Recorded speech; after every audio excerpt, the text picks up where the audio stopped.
别，站住！哪里？哎，站住！这怎么办？走吧，走吧。你过来，走吧。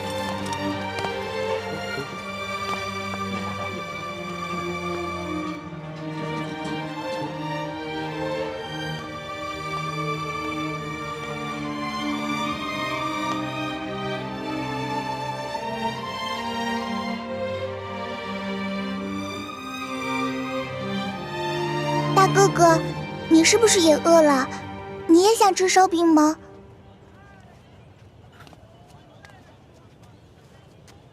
小妹妹，哥哥不饿，是哥哥的妹妹饿了。你能把这张白面烧饼分给哥哥一半吗？等将来，哥哥一定还你10张肉饼。真的，你没骗我。真的，我没骗你。好吧，我相信你。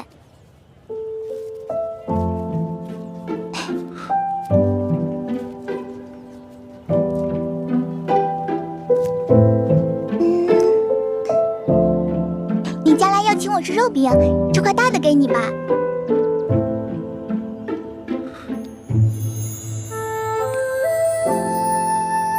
小妹妹，你真好。你能告诉哥哥你叫什么名字吗？我叫喜儿。喜儿，真好听。娘，来当米了。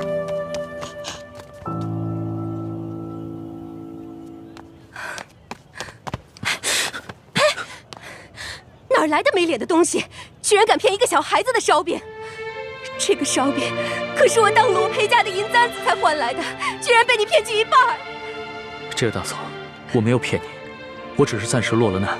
等我回家有了钱，我一定还给你10张烧饼。还？你骗谁呢？这年头，休说你一个叫花子，就连官府都不讲信用。说好的每人每户1两银子1担米，结果呢？只是给了这么点发了霉的陈年糙米。你们淮阴县也是如此吗？哪年赈灾不是如此？府里的灾民尚能领到少许白米白面，到了我们县里，就只剩下这发了霉的陈年糙米了。再到下面各个乡村，剩下的就只能是糠皮了。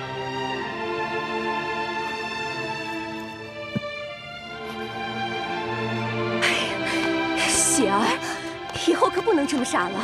这些人都是骗子，骗你的。喜儿，你一定要相信哥哥，哥哥将来一定会还给你10张肉饼的。我呸！还不快滚！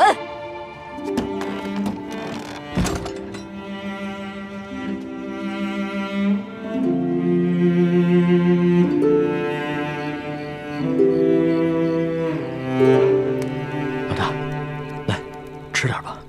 你呢？我已经吃过了，我只讨了1张饼，我吃了一半，另外一半留给你。龙小弟，你对我这样，我真的挺开心的。可是我吃不下。那你不吃东西怎么行啊？我好难受。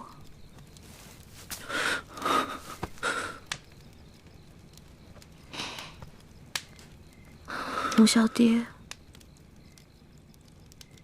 我这个老大可能要先行一步了。别说胡话，咱们2个可是拜过把子的，说好了要难同当，同生共死的。所以为了我，你一定要撑下去。我尽力了。你知道我最怕什么吗？第一是恶，第二是丑，第3就是死。龙小弟，我也好想陪你回京城。可以的。我还想去收那些你欠我的利息呢。放心吧，人不死，账不烂。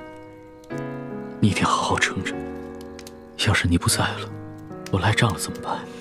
你不会赖账的，你还会整顿吏治，革除疾病，让老百姓过上好日子。因为你是一个好花。皇帝，我之前说过，你是天底下最不该爱的人。可是我现在收回这句话，你真的很好。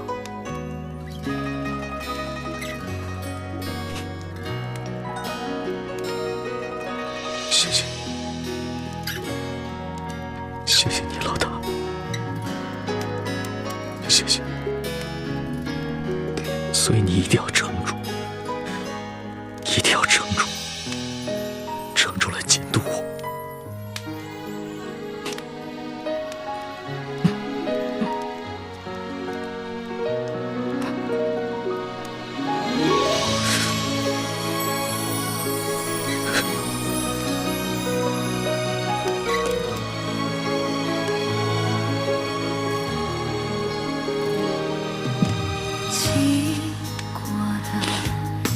龙小弟，你哭了。原来龙珠是咸的呀。这是我第2次看见你哭了。其实，我原本以为，在我父母死了以后，我就已经是铁石心肠，不会再哭了。没想到，上一次我是为了百姓。而这一次，只是为了你一个人。有你这句话，我死也知足。老大，你不会死的，老大，你不会的。老大，老大，老大，花儿，老大，老大，老大。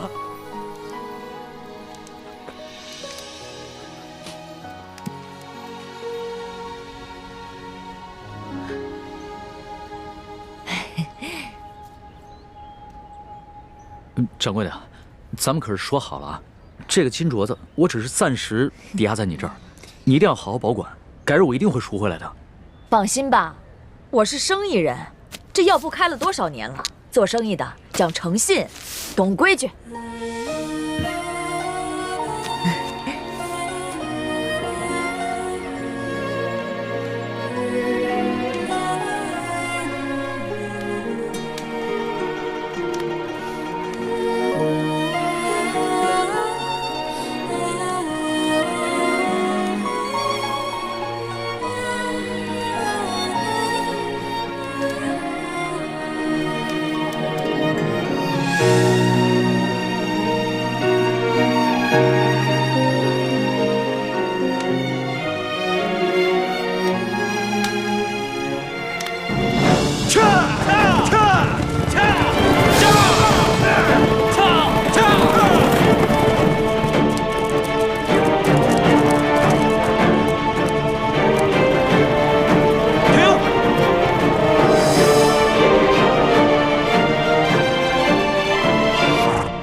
怎么了，苏大人？快准备接驾！接驾？皇上在哪儿啊？那个穿补丁衣服的就是皇上。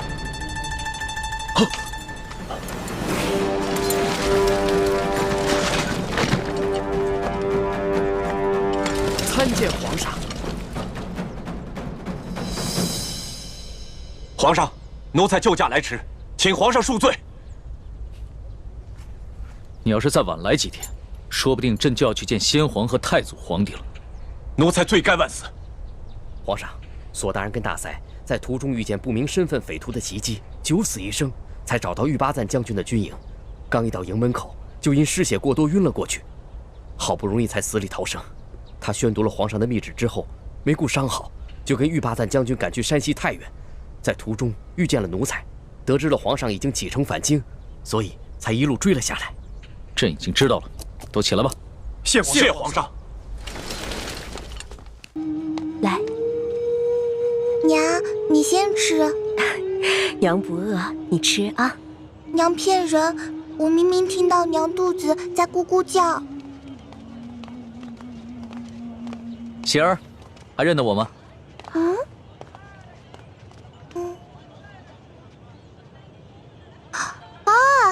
大哥哥是你呀！喜儿，在吃什么呢？我娘煮的野菜糊糊，家里的米面都吃完了，只能吃野菜了。我娘说要再过几天，连野菜都没得吃了。这位公子爷是？我就是那日分走半张白面烧饼的叫花子，这次过来兑现对喜儿的承诺，还你们肉饼。真的，娘，我就说嘛，大哥哥是不会骗我的。哎呦，你看我这眼睛，那日小夫人说话多有得罪，还望公子大人有大量，不要以小夫人一般见识。没事的，大嫂，在这灾荒之年，人人都只能顾自己。这喜儿啊，能把仅有的一张烧饼分我一半，这等大恩，也是让我终身难忘的。来，啊，肉饼，整整10张肉饼，赶紧吃吧。娘，你先吃吧。谢谢公子爷。大嫂，能不能把这碗野菜糊糊给我喝呀？这，公子一看就是出身不凡的大富大贵之人，如何喝得这个呀？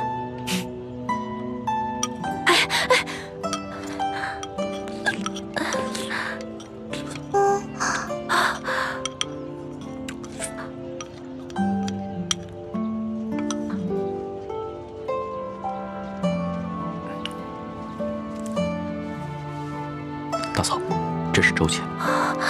这可如何使得？没事，收下吧，这是我欠你们的。相信我，很快朝廷就有新的赈灾措施下来，到时候就再也没有人能骗得了你们了。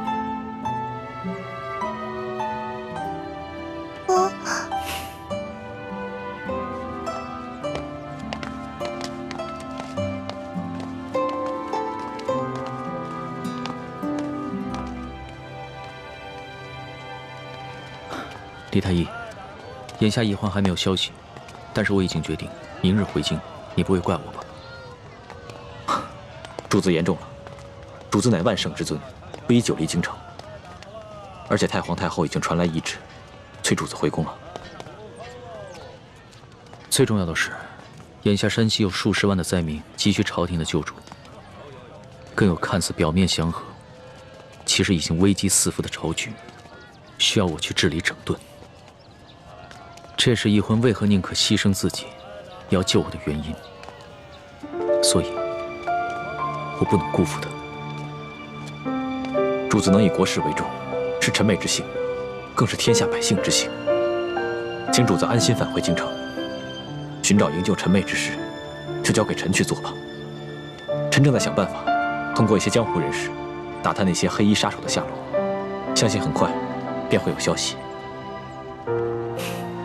那一切都拜托你了。其实，在我的心里，你已并非我的臣下，而是我的朋友。奕欢更是我唯一的红颜知己。如果他，那将是我穷尽终生都无法弥补的遗憾。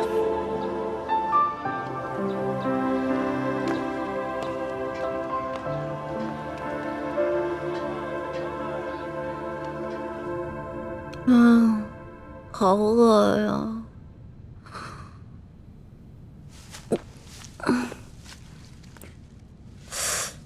伤也好的差不多了，要不然出去找点吃的。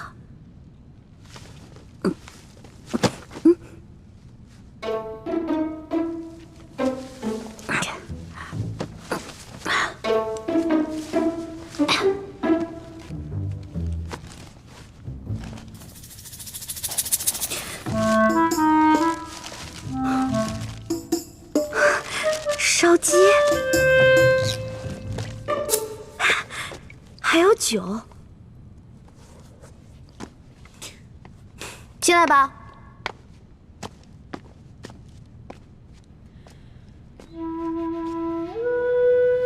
我不是说让你滚了吗？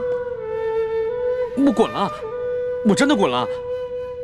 可是你的伤没好，我不放心你，而且我算了一下，我留给你的水啊、干粮还有药，你差不多也应该吃完了，所以我就又回来了。你如果真的关心我，就应该把我的行踪告诉朱哥哥，让他来接我。没脸见他。我前不久做了一个很怪的梦，我梦见有个人跟我开玩笑，我推开他，还让他滚。不过现在我的伤好的差不多了，那个怪梦我也都忘了。真的啊？哎，不好的梦，忘了就忘了吧。但是下不为例。快吃吧。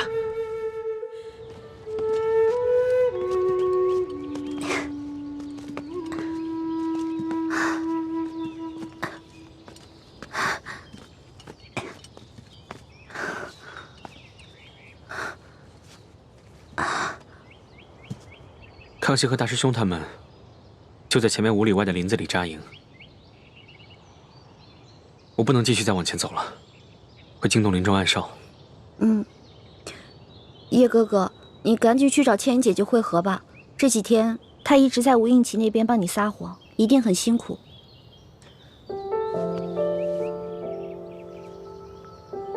信号弹你拿着，等我走了以后再放。我不想和大师兄碰面。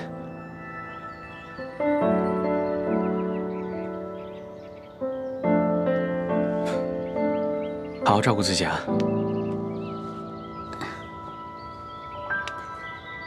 保重啊，叶哥哥。你也是，京城再见，保重。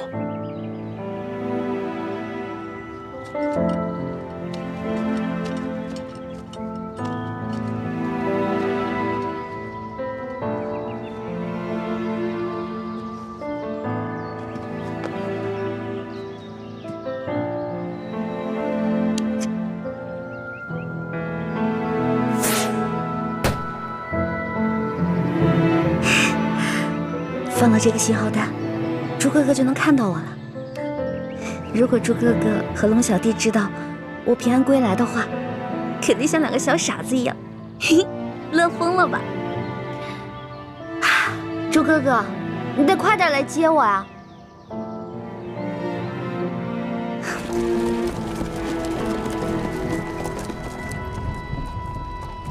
文心，你的伤怎么样了？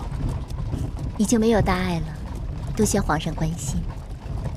以前在宫里啊，朕只觉得你温婉博学、知书达理，没想到你还如此有胆有识，屡次不惜性命救朕。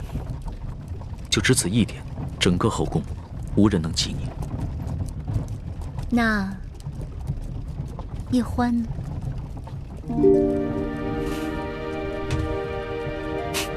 叶欢他也是朕的知己，朕也想将他纳入后宫，只不过他始终都咬定不肯，而且他已经许配过人了。哦，对了，皇上，臣妾有一事要向您禀报。雪嬷嬷的病已经好了，只是她伤心我爹的死，想为我爹守灵3年。臣妾未向皇上请示，便自作主张的准了，还望皇上恕罪。雪嬷嬷忠心护主，就由她去吧，这些小事你自己决定就行了。是。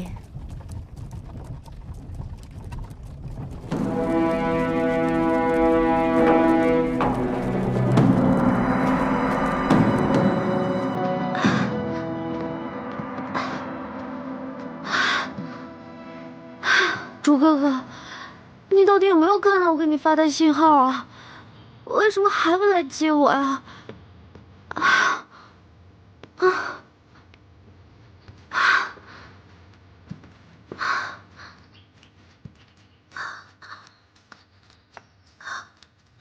这位大哥啊，我想问一下，驻扎在附近的军营呢？走了啊，他们在这儿待好几天，今天一早才走。啊？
去，把剑拿过来。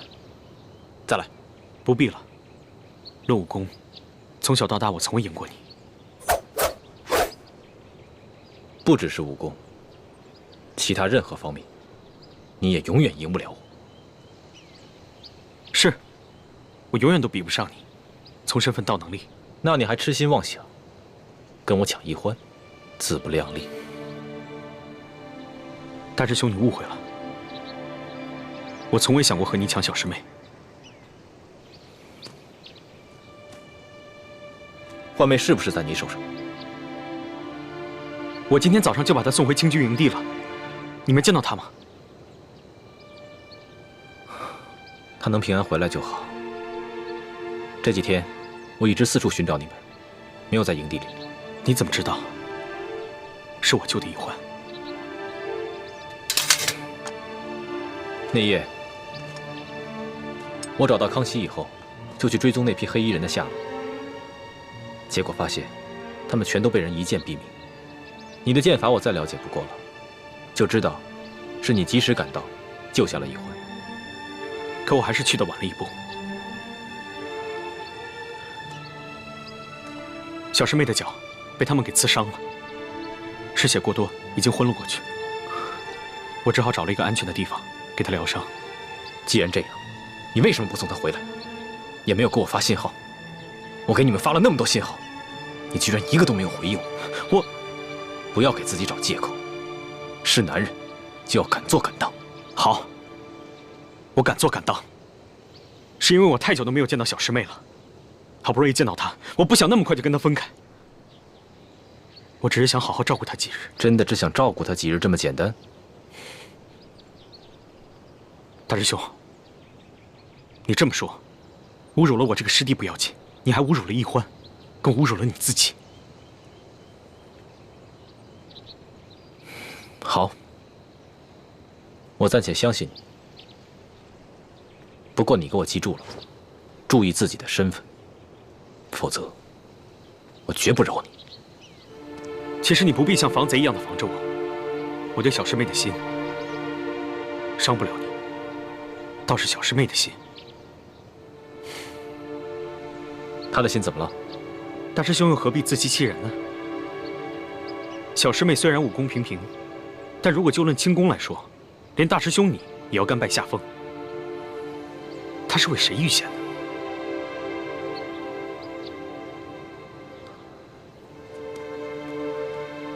这没什么，我跟倾城也救过康熙，我们都不过是想利用他，颠覆大清朝廷而已。大师兄既然如此说，全当小弟多嘴了。我还要赶去跟樊师姐会合，先告辞了。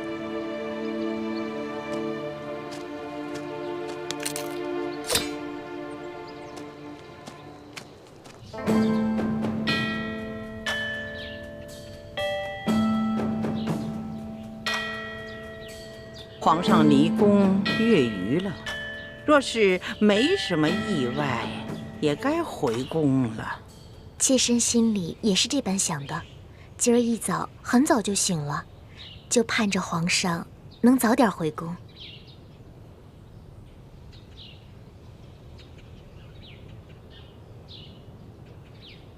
皇祖母，怎么了？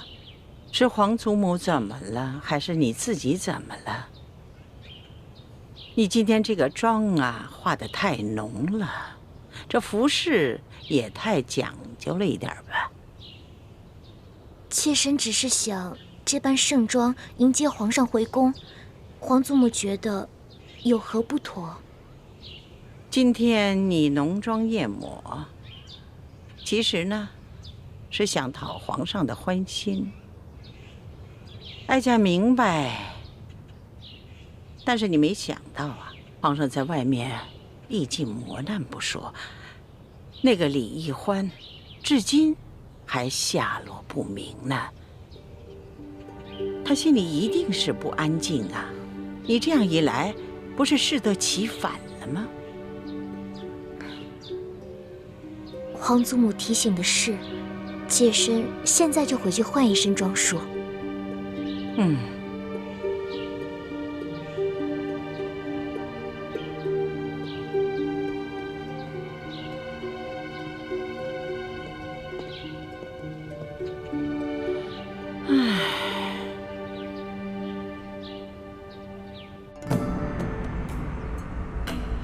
孙儿给皇祖母请安。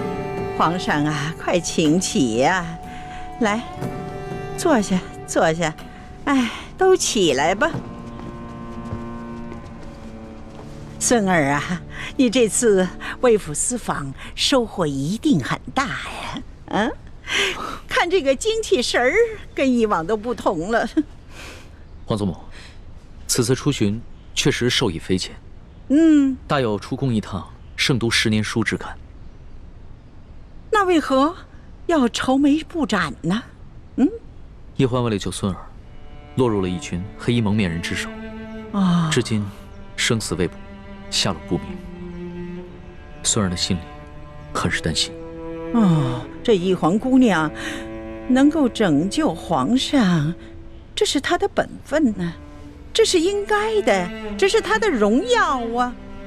哀家一定会派人把她寻找回来才是。皇上不必太难过。皇后，朕还是第一次见你穿这么素的淡妆呢。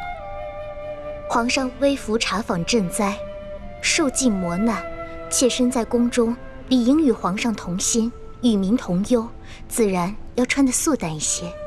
皇后有心了。对了，朕还有一件事要与你商量。皇上言重了，无论任何事情，妾身都听凭皇上裁夺。哎，你是这后宫之主，这后宫中的事情，当然要征询一下你的意见。此次丽嫔随朕出巡，几次为了救朕，不惜牺牲自己的性命。她的爹爹舒建也因公殉职，只留下这么一个孤女。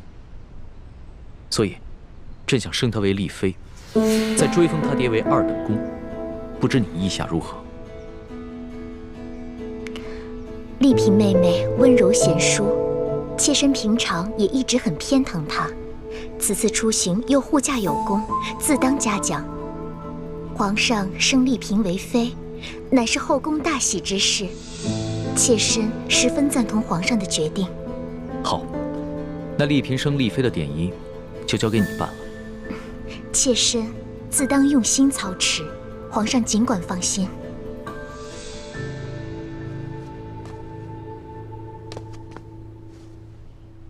李公公，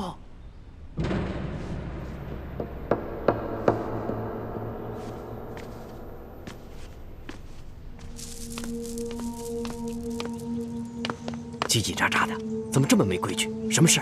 之前皇上不是吩咐过，一旦有世淑姑娘或者李太医的消息，就立刻过来禀报吗？怎么样？可是有易欢的消息了？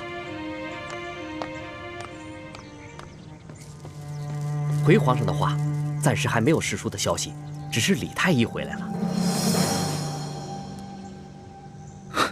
皇祖母，那就让皇后在这陪您聊会儿天儿，虽然先行告退。恭送皇上。怎么样？你可找到易欢？他可安好？他不是回营地跟皇上会合了吗？没有啊。怕是他回营地的时候，你们已经撤走了。当时还算安好，只是脚受了点伤。现在怎么样？我也不知道。你怎么会不知道呢？你为何不跟他一起回来？皇上，臣并没有找到易欢，而是发现他从黑衣人手上逃脱的一些线索，所以我还以为他已经跟皇上一块回京了呢。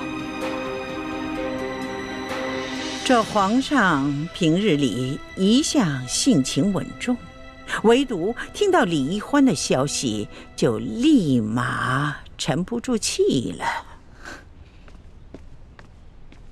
皇祖母息怒，这李易欢是为了救皇上，才落入了身份莫测的江湖人手中。皇上难免会关心则乱。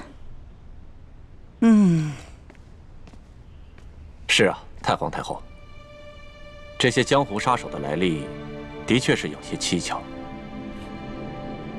有何蹊跷？奴才去搬救兵的途中，也遇到了几波这样的江湖杀手，而且这帮江湖杀手对奴才的行踪那是了如指掌，而刺杀皇上的这帮杀手，他们对皇上的行踪也是了如指掌，这就说明皇上的身边可能有内奸。皇上此行所带的30名侍卫，全都是三叔亲自挑选的8旗子弟，那自然不可能是内奸。李公公自幼入宫，在宫中服侍了30年，服侍了3代君王，自然也不可能是内奸。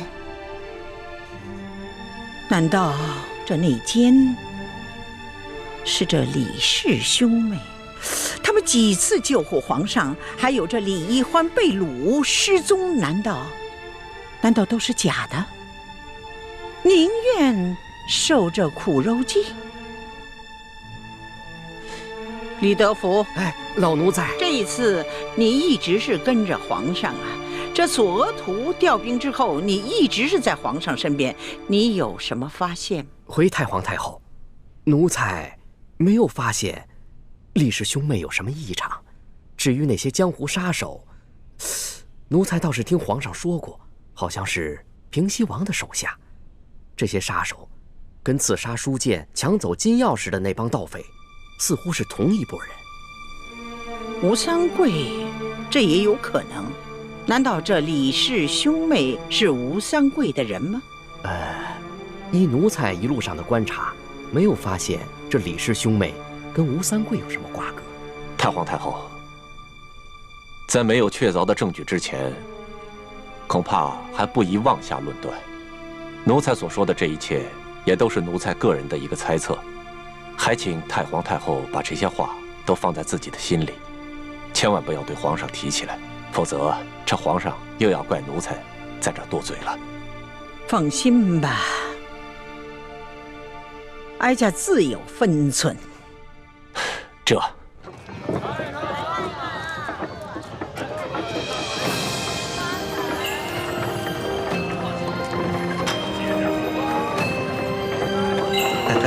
小兄弟到了。哎呀，谢谢你啊，给钱。客气，谢谢。不客气。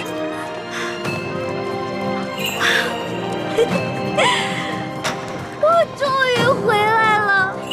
猪哥哥、龙小弟，你们都想死我了吧？这就是一车到。赶紧给我做一桌好吃的，迎接我吧。哎呀！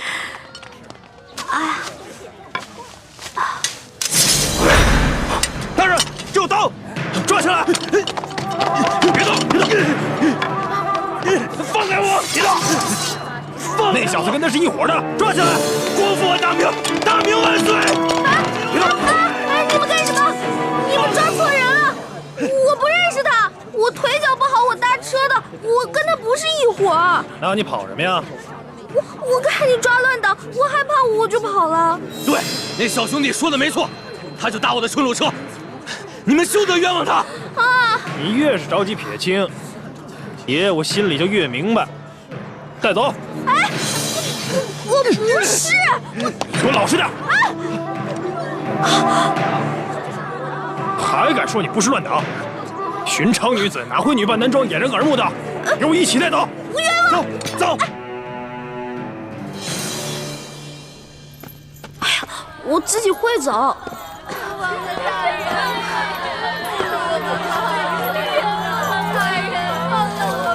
官爷，我是冤枉的，放我出去吧！冤枉啊！大人这就好，放我们出去吧！放了我们吧，冤枉啊！哎，我说你们抓错人了嘛！啊！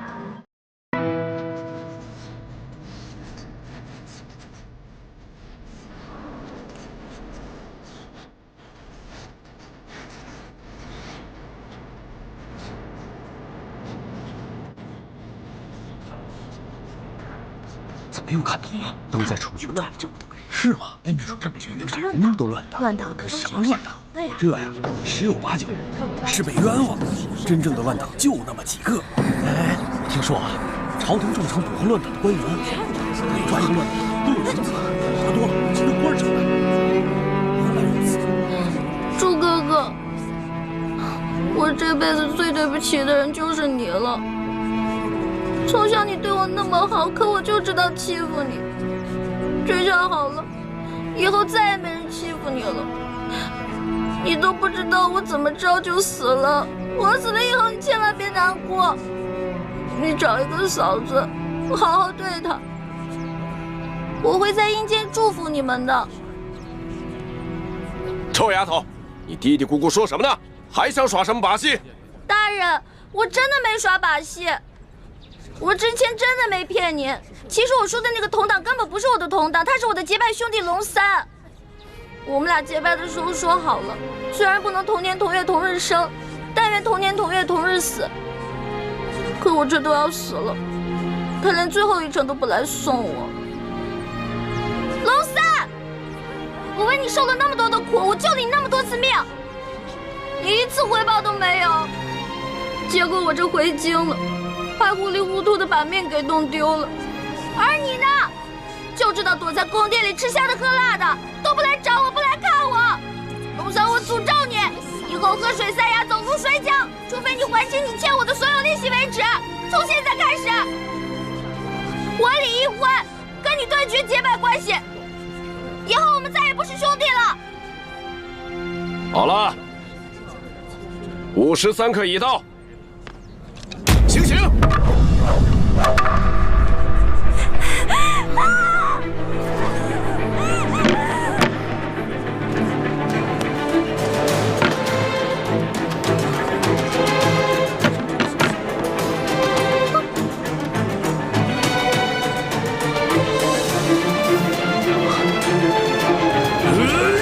刀下留人！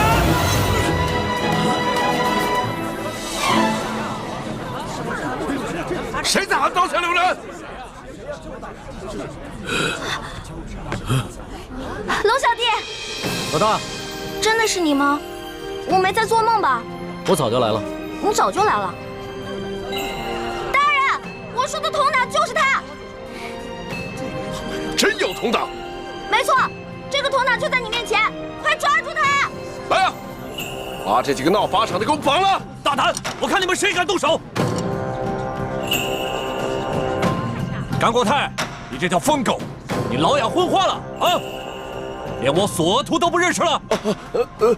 索大人，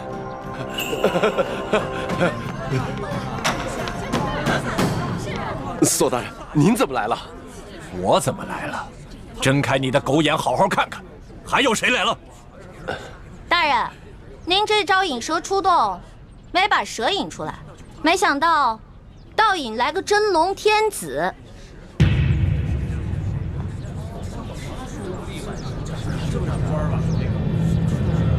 跪下！皇上！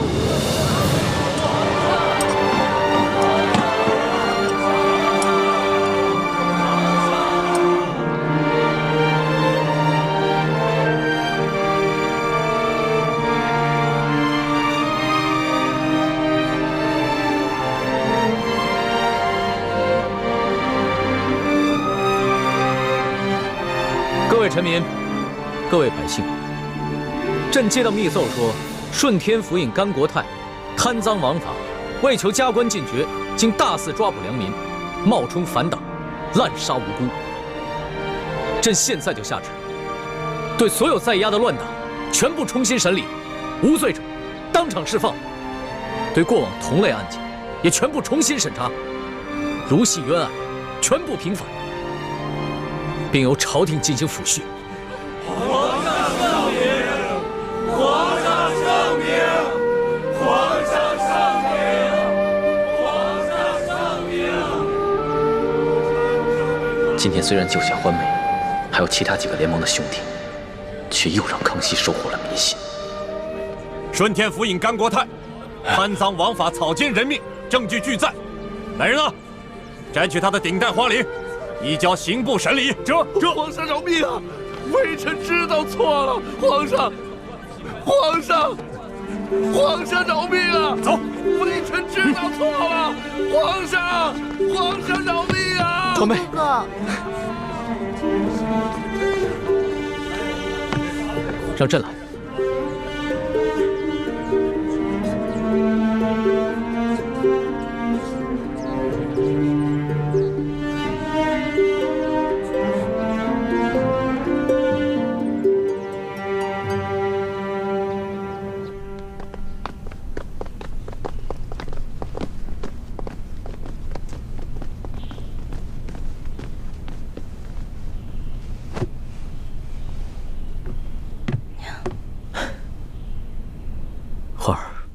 朕终于找到你了，你终于又活色生香的出现在朕的面前。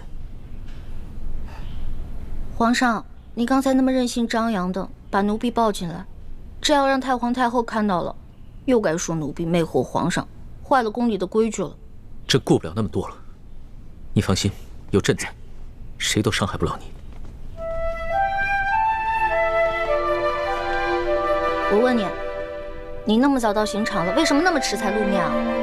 朕既然去了刑场，那当然不能只救你一个人了。朕还要体察一下民情，去看看这个顺天府尹甘国泰到底做了一些什么。但是朕在暗中布置了众多的大内高手，会保护好你和四舅的性命。对了，你居然在刑场上公然诅咒朕，还说要跟朕断绝结拜关系。那还不是你啊！谁让你不敢来救我的？我连着放了3晚的孔明灯，你都没看见吗？朕也连着放了3晚的孔明灯啊，差点就这么错过了。其实我嘴上骂你，说要跟你断绝关系，那也是为了你好啊。因为我怕我真死了，你就会应了那句同生共死的誓言了。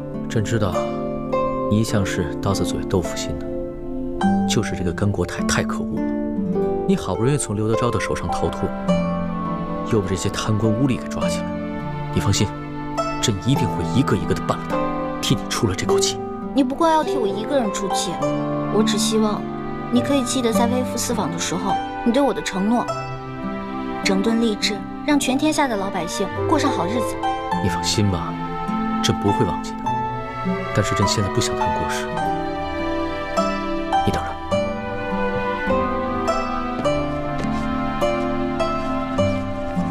花儿，你看看，这是我。朕的画工怎么样？也就比我高那么一点点吧。朕还以为从此以后只能在画上见到你了。我也以为我永远都见不到你了，龙小弟。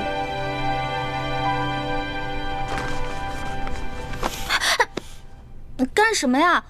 我只是你的笔墨诗书，我又不是你的嫔妃。你别口是心非了。你知不知道这些日子朕有多想你啊？朕就不相信你的心里一点都不想朕。我，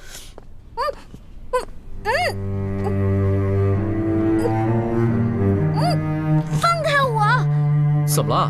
咱们俩又不是没亲过。在山西你重伤的那段时间，都是朕帮你清理伤口的，而且还口对口的为你渡药。别再说了。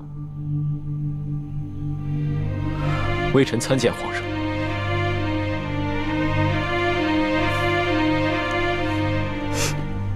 进来吧。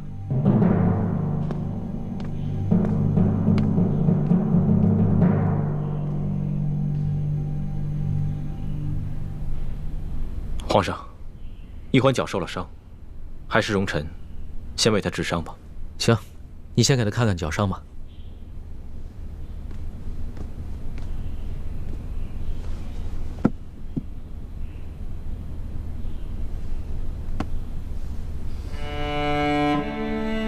怎么样？这伤要紧吗？伤得很严重，必须剜掉坏死的腐肉，才能治伤。啊，那不疼死了！早知道受这份罪，我还不如让那顺天府尹把我宰了算了。你胡说什么呢？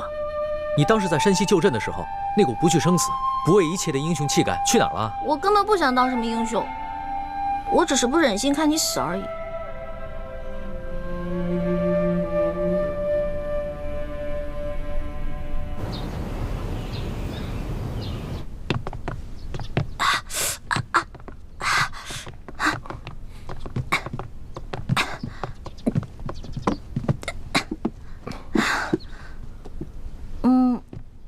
行了，我这没什么事儿了，你们先下去吧。是。朱哥哥，朱哥哥，我们节后重逢，你为何看上去那么不开心啊？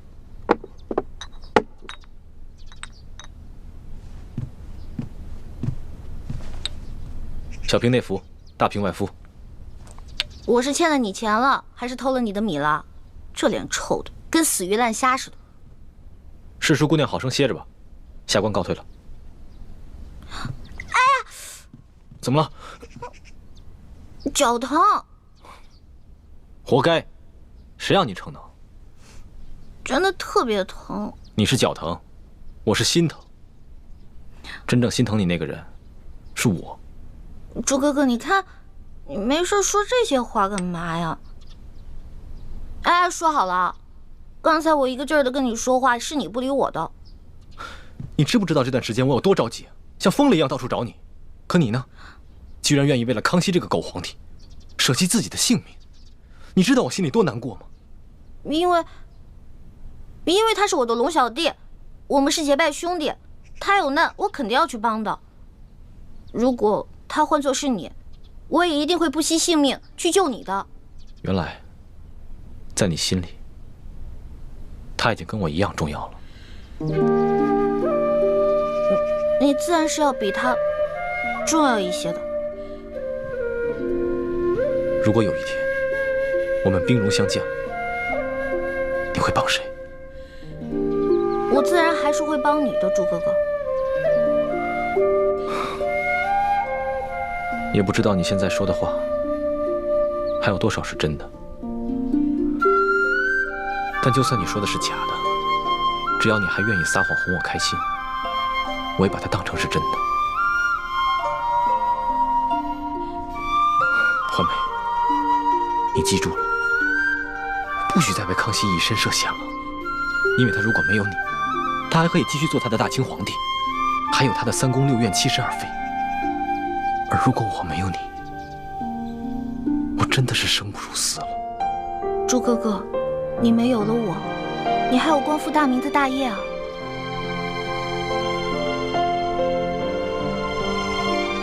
光复大明是我此生最大的责任，可你却是我的命。如果没有你，那我做什么都没有意义了。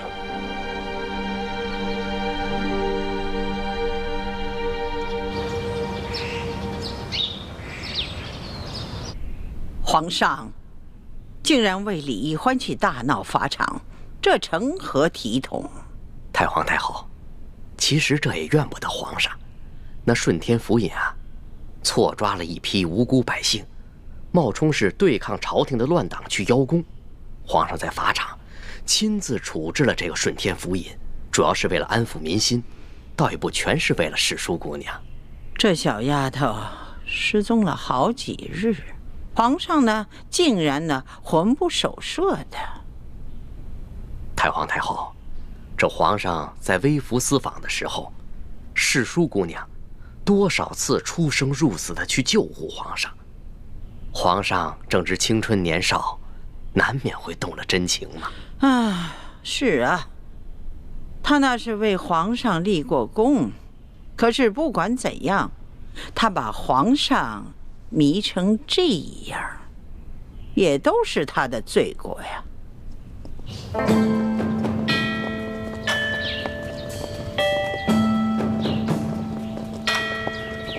皇后驾到！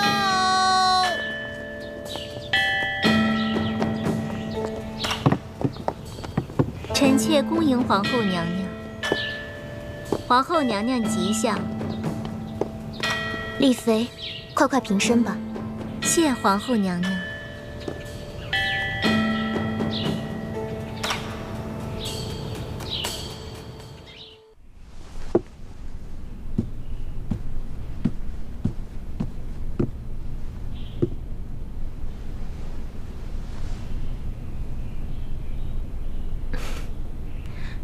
妹妹这如今升了妃位，是越发风华出众了。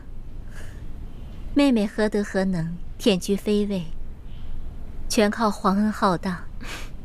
本宫此次操办的典仪，妹妹可还满意？当然满意，只是让皇后娘娘太过操劳，妹妹心里实在是不安。妹妹不必客气，打从妹妹这一进宫，本宫就觉着妹妹啊是个拔尖儿的，必定能得到皇上的恩宠。这不，才几个月的时间，妹妹就从贵人升到了嫔，如今又升到了妃位，真是可喜可贺呀。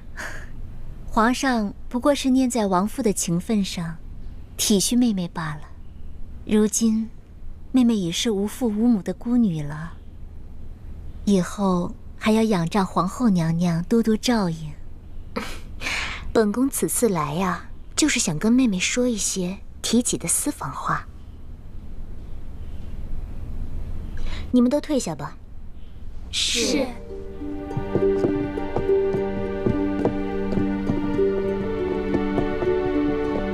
妹妹放心，妹妹一看就是个面善的人，不比惠妃、娴妃那几个姐妹，一看就不是一个好相处的。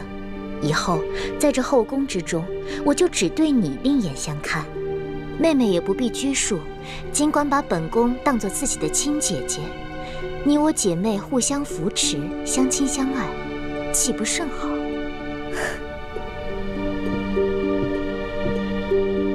能得皇后娘娘垂怜，是妹妹的福分。多谢皇后娘娘。妹妹，快起来吧。啊，姐姐。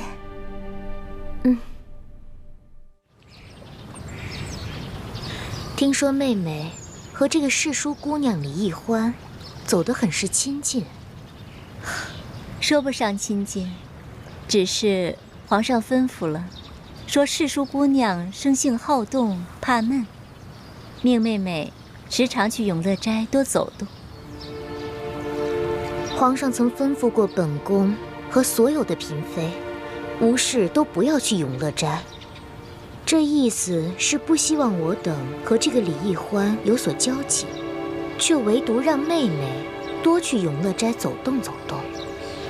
看来皇上心里对妹妹，也是对别人有所不同的。姐姐千万别误会，只是皇上看妹妹性子软糯，不易与人起争端，所以才吩咐的。如今，妹妹已是无父无母，无依无靠，皇上的吩咐，妹妹不敢不听啊。感情在皇上的心里，妹妹还不及李易欢尊贵。妹妹是堂堂丽妃，倒成了陪她一个笔墨世书解闷儿的，可不是吗？啊，妹妹，不瞒你说，本宫看到皇上为了李易欢如此着迷，本宫真是忧心如焚呢。姐姐，您贵为皇后，乃是后宫之主，那李易欢再受宠，也不会威胁到您的。如果只是威胁到我这个皇后，倒也是好了。就怕他威胁到的是皇上，是我大清的江山。啊！姐姐何出此言？你此次跟皇上在山西被刘德昭和一帮神秘杀手追杀，显然是身边出现了奸细，故意泄露了你们的行踪。这思来想去，唯有李氏兄妹最为可疑了。可是皇上跟妹妹说，那些刺客都是平西王的手下呀。可能这李氏兄妹就是平西王派来的奸细。李易欢此次舍命救皇上，有可能就是一出苦肉计吧。妹妹，你说本宫能不忧心吗？不瞒姐姐，此次我随皇上出巡，我看着李氏兄妹，倒没有什么可疑之处啊。这知人知面不知心呢。哎，眼看这后宫之中，你是唯一一个能够进出永乐斋的嫔妃了，不知妹妹可否愿意为了姐姐多多注意这李易欢的动静呢？姐姐放心，一旦我有什么发现，立刻向姐姐禀报。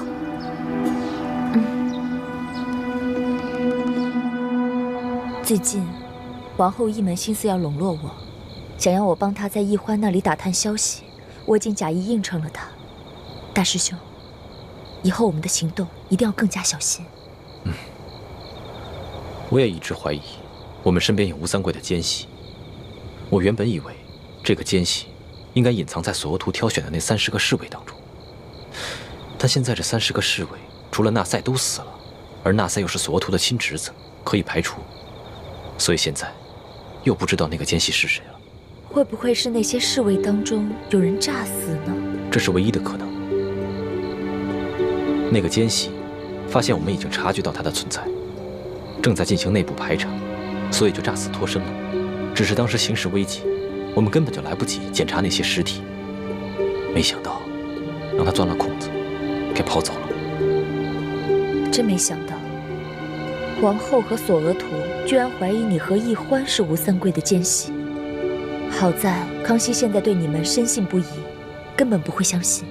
眼下局势如此复杂，先是不明身份的神秘人从永乐斋盗走了铜匣，接着明珠谷又出现了鳌拜的奸细，现在吴三桂埋伏在宫中的奸细又露出了马脚，到处都是看不见的危机。以后我们行事要更加小心。大师兄，你也别忧心，不管形势如何危急，我都会和你们一起共同面对。谢谢你，倾城。走吧。山西本富庶之地，然朕亲见民生疾苦，而地方官各自为政，巧立名目收受税银。朝廷所发赈灾银两、粮食，被各州县官员层层盘剥，真入灾民手中实不足一。灾民食不果腹，流离失所，而众官员香车豪宅，生活之铺张奢靡，犹在朕之上。朕着令，吏部彻查山西贪污之风，以正乾坤。钦此。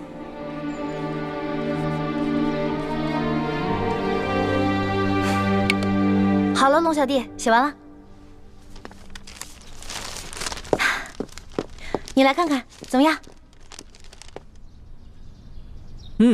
老大，看来你在我这个小弟的调教之下，这个字儿啊大有长进。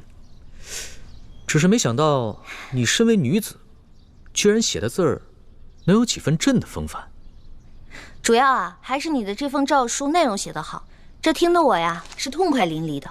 以前小的时候，在我们老家，每一次闹饥荒，饿死很多人，当时看着吧，就觉得特别惨。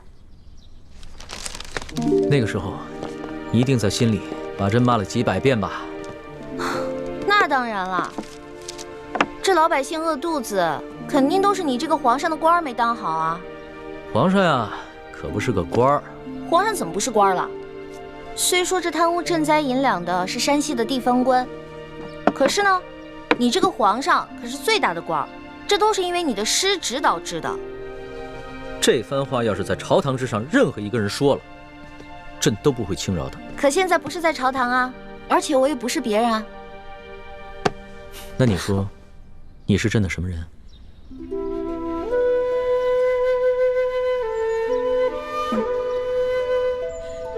老大，这次出巡呢，真的是感慨万千啊！不仅体察了民情，还学到了很多朕在御书房里和朝堂上永远学不到的东西，尤其是还跟你一起经历了那么多惊心动魄的事情，那将是朕这辈子都无法忘却的美好回忆。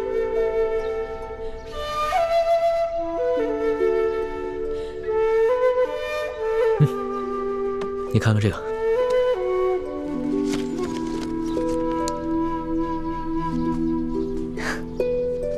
还记得那日你说过，这个“龙”字就是一个龙加一个耳字组成的，意思就是皇帝的耳朵是个摆设，听不到百姓的疾苦和心声。朕听了那番话以后，心里很是震撼，所以回了宫以后，就立马在这个扇面上提了这个字儿，以随时警醒自己，不能做一个耳朵是摆设的龙皇帝。你明知道我就是随便一说，你干嘛这么听我的呀？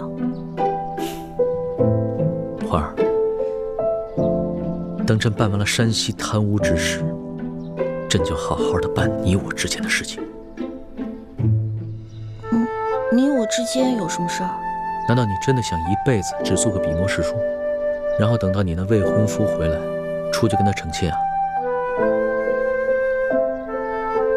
你虽然是寻常女子，朕不能立你为后，但是在这后宫佳丽3000之中，无人能及你在朕心中的地位，所以朕要给你抬个7级，纳你入后宫。不行，这事儿我不同意。朕记得你之前说过，皇帝是这个世上最不值得女人爱的男人。可是，在山西的那间草房中，你不是已经改变了对朕的看法吗？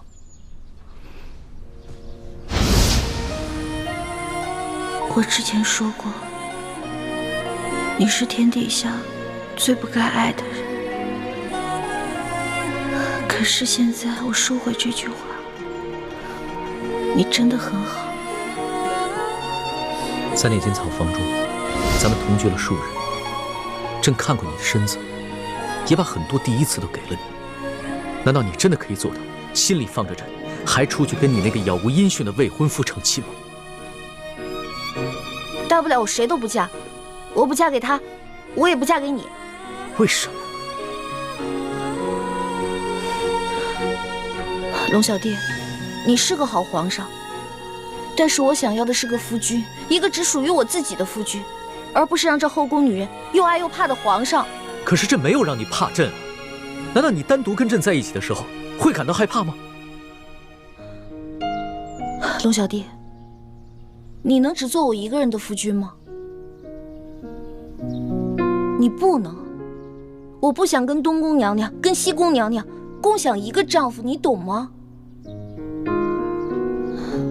一个妻子想见自己丈夫的时候却见不到，每天打扮好，期待丈夫发慈悲似的出现，对着蜡烛垂泪，这种生活不是我想要的。反正你已经后宫佳丽3000了，少我一个又如何呢？你明知道朕是一个君王，朕不可能只有你一个女人。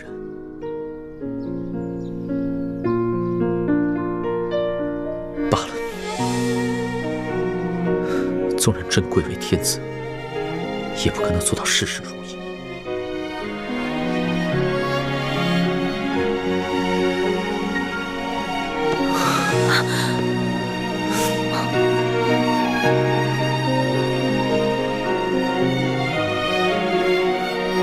朕只有珍惜有你陪伴的每一刻了。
李太医，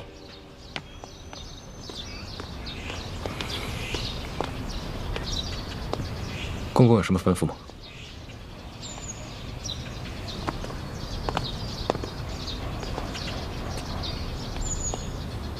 我看你脸色有些不对，怎么？是不是看到皇上宠爱奕欢，你心里不好受啊？这不正是你们想要的吗？你们不就是想骗取皇上的信任跟恩宠吗？这不是我想要的。奕欢年少单纯，对感情的事情非常懵懂。我担心他。你把奕欢拉进宫里来，目的就是想骗取皇上的信任跟恩宠。可是没想到，皇上对奕欢动了真心，所以你的心里不是滋味。是我大意了，没想到事情会发展成这个样子。唉，看到你们把事情搞成现在这个局面，我也很是不安呐，但我又无可奈何。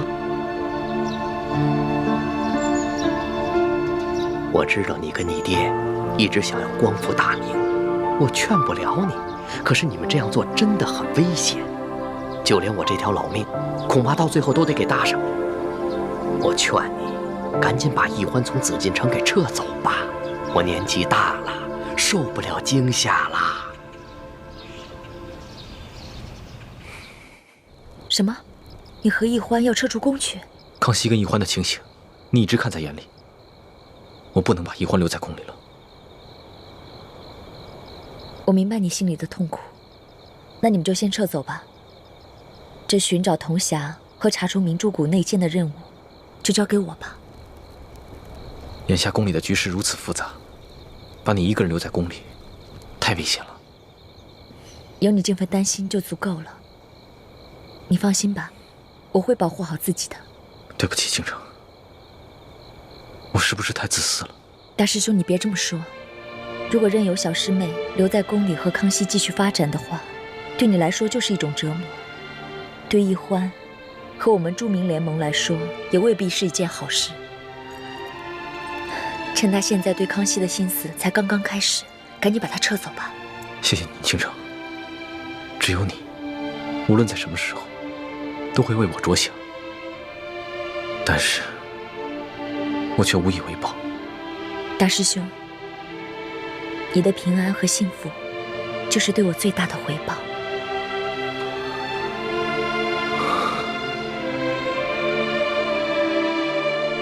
我不走，我还想继续留在宫里。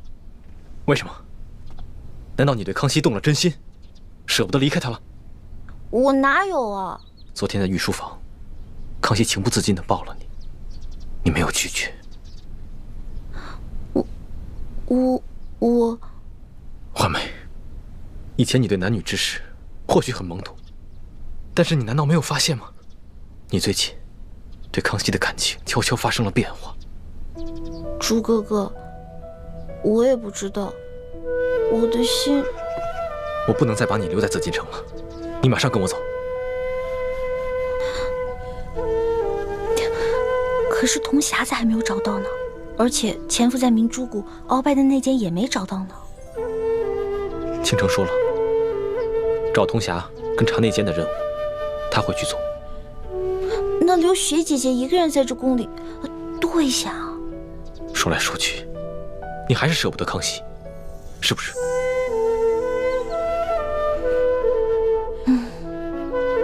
这里就像一个大金笼子，我不可能在这待一辈子了，早晚都会撤的。但是走之前能不能再给我一段时间啊？龙小弟说了，那个刘德昭已经奉旨进京了，难道你不想看一看他就地伏法、大快人心的下场吗？再说了，咱们做这个决定是不是得跟我爹汇报一下呀？问问他的意见。没准在这段时间里，铜匣子也找到了，内奸也找到了，到时候咱们可以跟雪姐姐一起撤了。现在留雪姐姐一个人在这儿，多不道义啊，对吧？虽然我知道这些理由不过是你找的借口，但我还是不忍心拒绝你。欢梅，那你答应我，等刘德昭伏法以后，马上跟我走。我就知道朱哥哥对我最好了。你呀，就知道欺负我心软，不许再跟康熙那么近了。他要是再对你动手动脚，你得巧妙地回绝他，不能让他再占你的便宜。我知道了。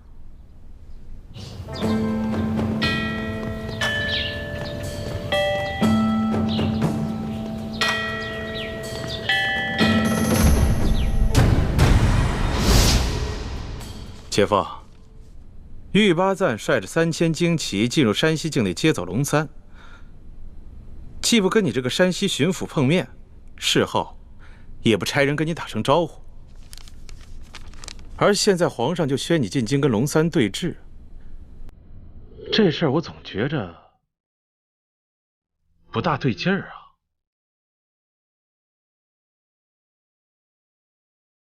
其实我的心中也甚是不安呐。我原本以为这个龙三只是哪个偏远地区的小官吏而已，在朝廷中毫无背景，只因是擅长曲中卖直，所以才被皇上破格任命为钦差大臣。所以他完全不懂这官场的规矩，憋足了劲想要踩着我上位而已。如若如此，我完全有把握将其斗倒。但是我实在没有想到啊，他居然跟这个玉八赞有如此深厚的交情。哎，玉八赞是皇族子弟，手中又统领着朝廷最精锐的骑兵，可是他为了一己私交，不奉旨就擅自带兵进入山西境内。就这事儿，咱们能不能揍他一本？秋官啊，此事我们是假。为什么呀？啊，皇家子弟手握重兵，跟朝中大臣勾结，这是皇上的大忌啊！你懂些什么？这个龙三回京之后，必定在皇上面前举报我诸多的罪状。到现在为止，皇上没有下旨捉拿于我，只是让我奉旨回京与那龙三对峙。这说明了什么？这就说明了我抢先在龙三之前呈给皇上弹劾龙三的折子起了关键性的作用。秋官啊，在这个微妙的时刻，我们只需要集中我们所有的精力和力量对付龙三一个人，以免树敌太多呀。你说的也有道理。那咱们怀疑丽嫔是一江湖女子假冒之事，如何处置？哎呀，此事太过匪夷所思啊！这个丽嫔跟舒婉欣两个人居然长得是一模一样，到现在为止，我们也没有找到真正的舒婉欣。那我们又如何能证明这个丽嫔娘娘她是假冒的？那舒婉欣早跟那个孟祥和私奔去了，我正查探。现在时间已经来不及了，我先奉旨进京。丽嫔娘娘的事情暂时先不提了。秋官啊，待我找到真正的舒婉欣之后，你即刻进京来见我。那个时候，我们就有翻盘的机会了。姐夫，江湖上我大把的人都撒出去了，你说他跑得了吗？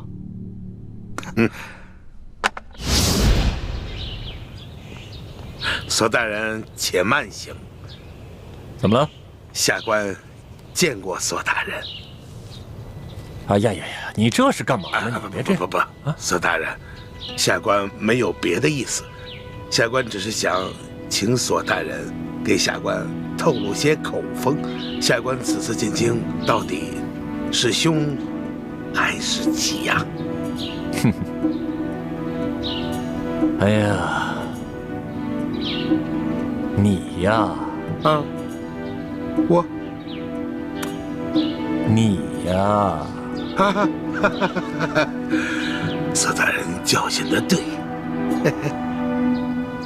你呀，不用太过担心了咱们都是朝廷命官，这有人弹劾咱们，这应该都是家常便饭，是不是啊？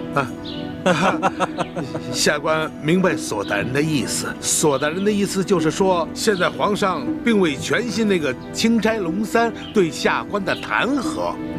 你呢，且安心的去觐见。你此行一定是有惊无险。多谢索大人指点。行，走着。请。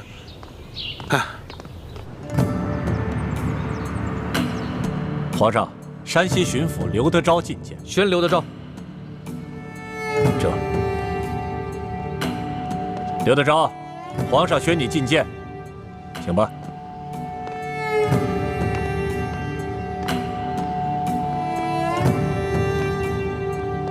刘德昭，还不赶快跪下拜见皇上？山西巡抚刘德昭，叩见皇上。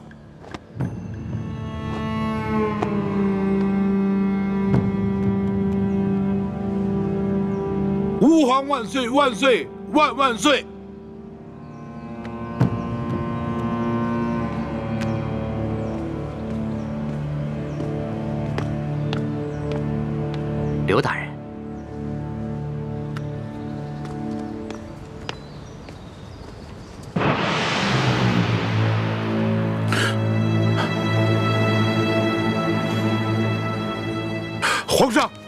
这些都是龙三弹劾臣的罪状，都是他无中生有所罗织的罪名，无中生有啊！刘德昭，钦差大人与你无冤无仇，为何要无中生有罗织罪名来诬告你？回皇上的话，这龙三向臣索贿不成，所以怀恨在心。他暗中勾结牛角寨上的悍匪，盗抢我府库的官银，还有这龙三，他私刻玉玺，伪造密旨，干涉我山西地方政务。皇上，这一桩桩一件件，臣据查实。皇上，请皇上明察。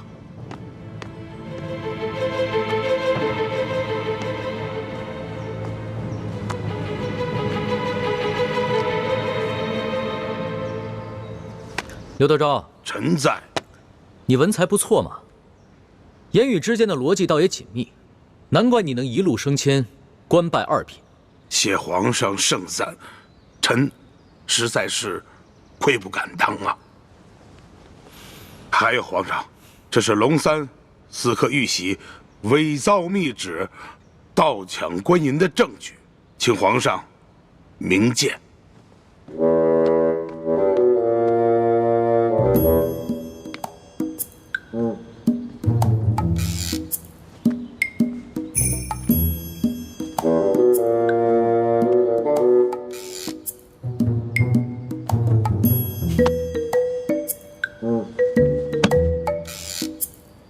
没错，这个玉玺和密旨都是假的。皇上，除了这些物证以外，臣还有人证。此人证乃是山西总兵书监大人府上的管家，他可以作证。这龙三在借住书府期间，曾经率领手下乔装改扮，勾结山匪盗抢官府库银。如果皇上想亲自预审此案的话，可召此人进宫质询，此案可立百于天下。不必了，这儿有3个人证，个个都比你那个书府的管家重要。他们每一个都能证明这龙三假传圣旨，伪造玉玺，乔装改扮盗抢官银，甚至还谋害朝廷命官，杀了你手下一员姓杨的参将。吾皇圣明啊！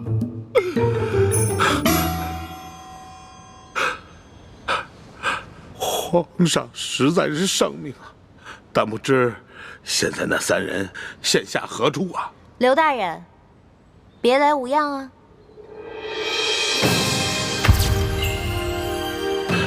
皇上，此女子乃是龙三的贴身丫鬟呀。刘德昭，我也是证人之一，你可还记得我？